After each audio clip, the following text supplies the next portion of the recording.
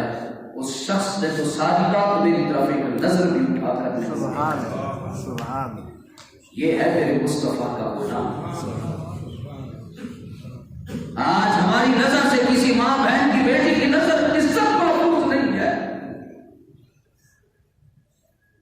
اس لیے فرمایا اگر آج تو کسی کی ماں بہن بیٹی کی عزت کی حفاظت کرے گا کل رب فرشتوں کو بھیج کر تیری عزت کی حفاظت فرمائے گا. اگر ہم یہ چاہتے ہیں کہ ہماری بیٹیوں کی ماں بہنوں کی عزت محفوظ رہے تو اس کا ایک ہی طریقہ ہے ہم امت کی دوسرے کی بیٹیوں کی عزت کی حفاظت کریں. صبح حضرت عبداللہ بن حذیفہ کو شاہ روم کے دربار میں پیش کیا.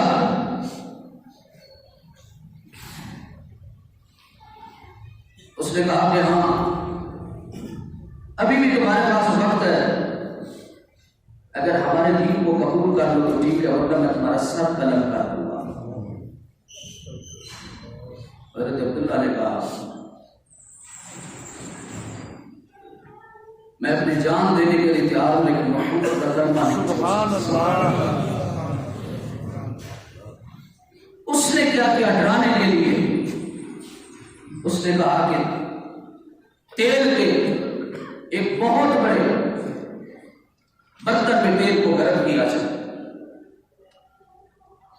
بہت بڑے برتن میں تیل کو گرم کیا. جب وہ ابلنے لگا تو اس نے ایک قیدی کو بلایا اور اس جلتے ہوئے تیل میں ڈال دیا. اس کی ہڈیاں بھی جل گئی تو حضرت عبداللہ کے آنکھوں میں آنسو آئے. تو شاہ روم سمجھا کہ صاحب نے جان تو سب کو بھی آئی ہوتی ہے. اس نے کہا لگتا ہے کہ محمد صلی اللہ علیہ وسلم کا یہ غلام ڈر گیا ہے. تو اس نے حضرت عبداللہ سے پوچھا عبداللہ ہاں کیا پروگرام ہے؟ تیل میں جانا ہے یا ابھی بھی اپنی بات پہ قائم ہو؟ حضرت عبداللہ نے فرمایا تو ایک مرتبہ نہیں تو 1000 مرتبہ تیل میں ڈالنا پھر بھی محمد کا کلمہ نہیں. سبحان اللہ. تو اس نے کہا کہ روتے کی وہ وجہ کیا ہے؟ مصطفیٰ کے غلام نے جو جملہ کہا وہ آج بھی مورخین نے اس کو گولڈن ورڈ میں لکھا ہے. حضرت عبداللہ نے کہا میں روتا اس لیے ہوں کہ مولا یہ میری ایک جان ہے جو تیرے نبی کے دین پہ قربان ہو رہی ہے. مولا ایسی ہزاروں جانیں عطا فرما جو تیرے مصطفیٰ کے نام پہ قربان ہو رہی ہے. آج ہم جس فتنے کے دور سے گزر رہے ہیں چند ٹکوں کے عوض انسان اپنے ایمان کو اپنے دین کو بیچ رہا ہے. اور آقا علیہ الصلوۃ والسلام نے اس کی خبر میرے مصطفیٰ صلی اللہ علیہ وسلم نے اپنی حیات مبارکہ میں عطا فرما دی تھی. آقا علیہ الصلوۃ والسلام نے ارشاد فرمایا یبیع دینہ بعرض من الدنیا کہ انسان معمولی دنیاوی دولت کے بدلے میں انسان اپنے ایمان کو بھی استغفر اللہ بیچ دے. پھر آقا علیہ الصلوۃ والسلام نے فرمایا اس دور میں حضور عجیب عجیب فتنے جو ہے اس امت میں کبھی ختم نبوت کے مسئلے کو چھوڑا چھیڑا جاتا ہے, کبھی سوشل میڈیا پر آیات قرآنیہ کے غلط ترجمے جو ہے وہ کیے جاتے ہیں, اور پھر اس فتنے میں ہم لوگ کثرت سے اس کی لپیٹ میں آ رہے ہیں. اس کی ایک مثال اگر ہم سوشل میڈیا پہ دیکھتے ہیں کہ معاذ اللہ کوئی بندہ اوراق کے قرآن کو چلا رہا ہے, یا آپ دیکھتے رہتے ہیں سوشل میڈیا کوئی بدبخت جو ہے قرآن پاک کے اوراق کے اوپر سلے رکھ کے بیٹھے. اب ہم کیا کرتے ہیں؟ اس وقت ہمارا کیا کردار ہونا چاہیے؟ ہم کیا کرتے ہیں اس میں ہم جو سب سے جس حدیث کو میرے نبی نے فرمایا اس کی زد میں ہم سب سے پہلے آتے ہیں. آخری سلام والسلام نے فرمایا بتا صبح اٹھے گا مومن ہوگا اور رات کو کافر ہو چکا. اب ایک بندہ قرآن مجید قرآن رشید کو معاذ اللہ آگ لگا رہا ہے, کوئی بندہ قرآن مجید قرآن رشید کے اوپر عمر رکھ کے بیٹھا ہے. ہم پہلا کام کیا کرتے ہیں, ہمارے دوست کو کیا کرتے ہیں, نیچے لائک کا بٹن ہوتا ہے, ہم لائک کے بٹن کو دبا دیں. یہ ایک ایسا گناہ تھا جس نے قرآن پاک جلایا اور جس نے لائک کا بٹن دبایا معاذ اللہ دونوں اس میں شامل ہو گئے. لائک کا معنی لائک کا معنی کہ بندہ جب لائک کے بٹن کو دباتا ہے تو وہ اس بات کو اس میں شامل ہو جاتا ہے کہ معاذ اللہ کے جو تم نے یہ کام کیا استغفر اللہ میں بھی اس کو پسند کرتا ہوں.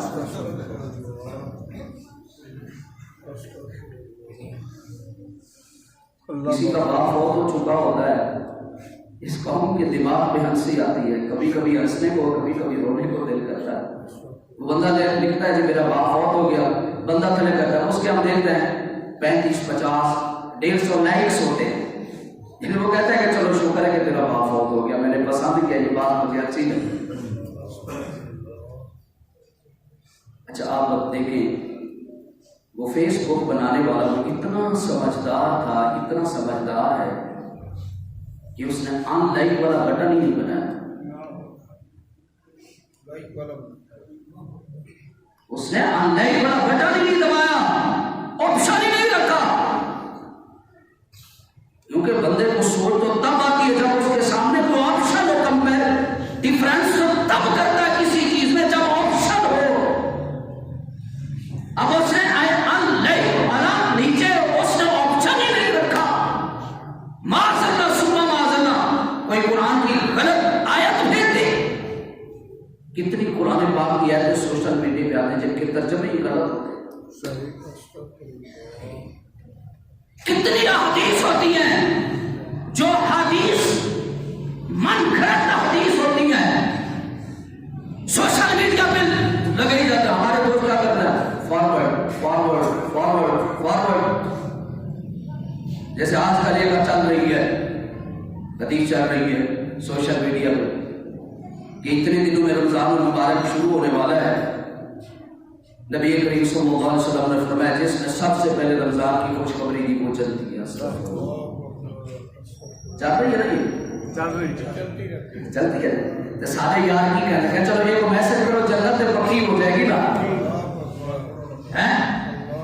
نہ خدا ہی ملا نہ مثال سلام, نہ ادھر کے رہے نہ ادھر کے رہے, جنت تو ویسے کری. کیونکہ میرے نبی کریم صلی اللہ علیہ وسلم نے ارشاد فرمایا, توجہ ہے, میرے نبی کریم صلی اللہ علیہ وسلم نے ارشاد فرمایا جس شخص نے میری طرف جھوٹی بات میری طرف نسبت کی وہ اپنا ٹھکانہ جہنم سمجھے. میرے بھائی تو جنت کے چکر میں تو نے میسج کر دیا, بغیر روزے رکھے جنت خرید, سبحان اللہ, بغیر نماز پڑھے جنت خرید, سبحان اللہ, بغیر زکات دیتے روزہ خرید, بغیر جہاد کیتے. اور امت اس میں اتنی لپٹی جا رہی ہے, لیکن ہر روزانہ اٹھے صبح صبح ایک میسج ہے. واٹس ایپ کو بولے گروپ میں پہلا میسج یہی ہوگا. یہ وہ فتنے ہیں میرے بھائی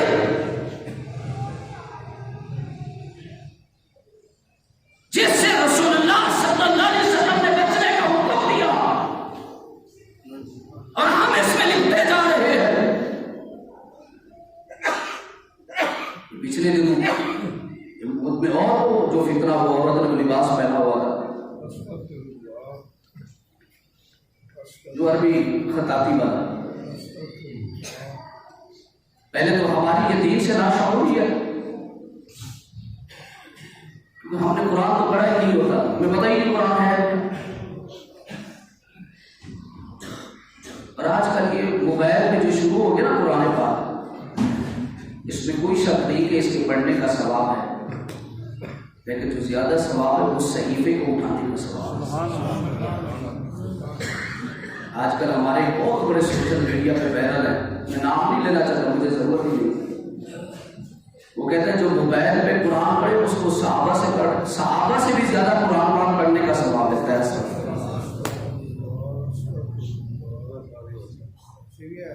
جی، اور بڑے ویورز لکھوں میں جناب، وہ مرشد ہے، وہ لوگوں کا مرشد ہے، اور ماشاءاللہ بڑا پروموٹ ہو رہا ہے۔ آپ دیکھیں کیسا وہ میٹھا زہر بیچ رہا ہے، کتنا میٹھا زہر بیچ رہا ہے، کتنا پیارا زہر بیچ رہا ہے، اور امت اس کو کھائی جائے۔ میرے نبی کریم صلی اللہ علیہ وسلم نے ارشاد فرمایا، میرے نبی نے فرمایا اگر تو ساری دنیا احد پہاڑ کے برابر سونا خرچ کرے اور میرا صحابی ایک مٹھی بھر جاؤ خرچ کرے، سبحان اللہ، سبحان اللہ، چوڑا تمہیں پتہ ہے اس صحابی کا مقام کیا ہے؟ تمہیں پتہ نہیں صحابہ کا مقام کیا؟ پہلے تو ہمیں یہ ادراک کرنا چاہیے، ہمیں پتا ہو قرآن کیا ہے، حدیث کیا ہے۔ پہلے تو ان لوگوں کیا، آپ یہ بس 3 دن سے یہی بات جناب ایک ہی میڈیا پہ بس ایک ہی کیس سنا، اور یہاں پر ایک بات ہے، زندگی کا پتہ نہیں، بندہ مر جانا ہے، لیکن آپ ایک بات ذہن میں رکھیں، جو اسلام کے خلاف شوشے نکالتے ہیں نا، شوشے، وہ 100 سال پہلے آگے کی سوچ رکھتے ہیں۔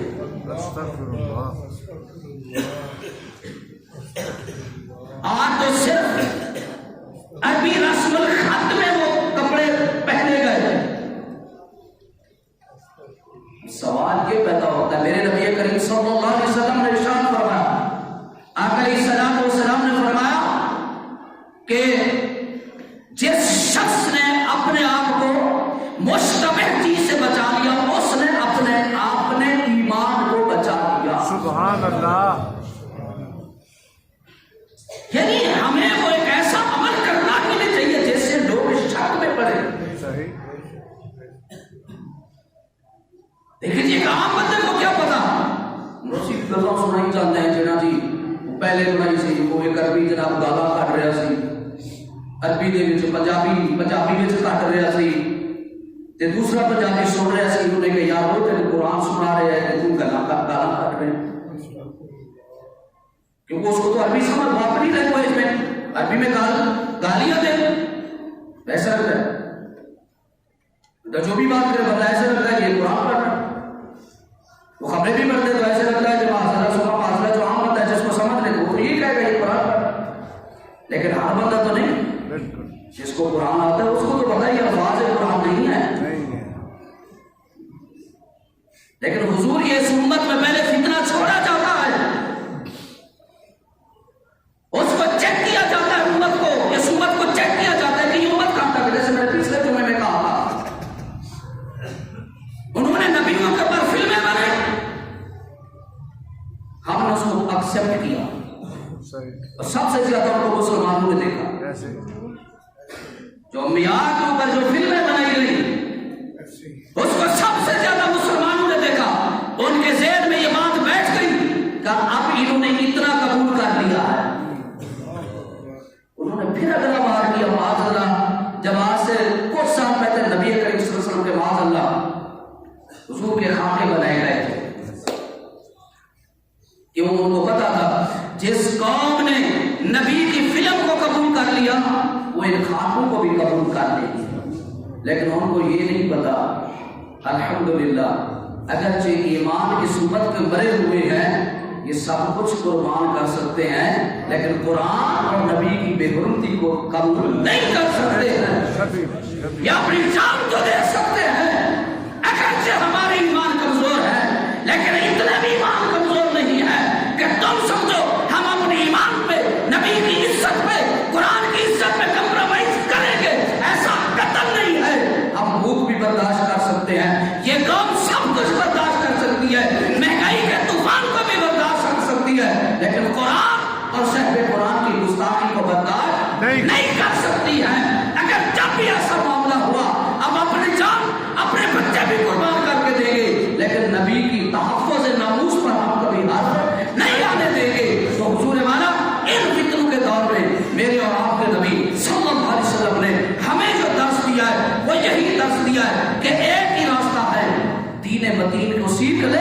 شریعت پر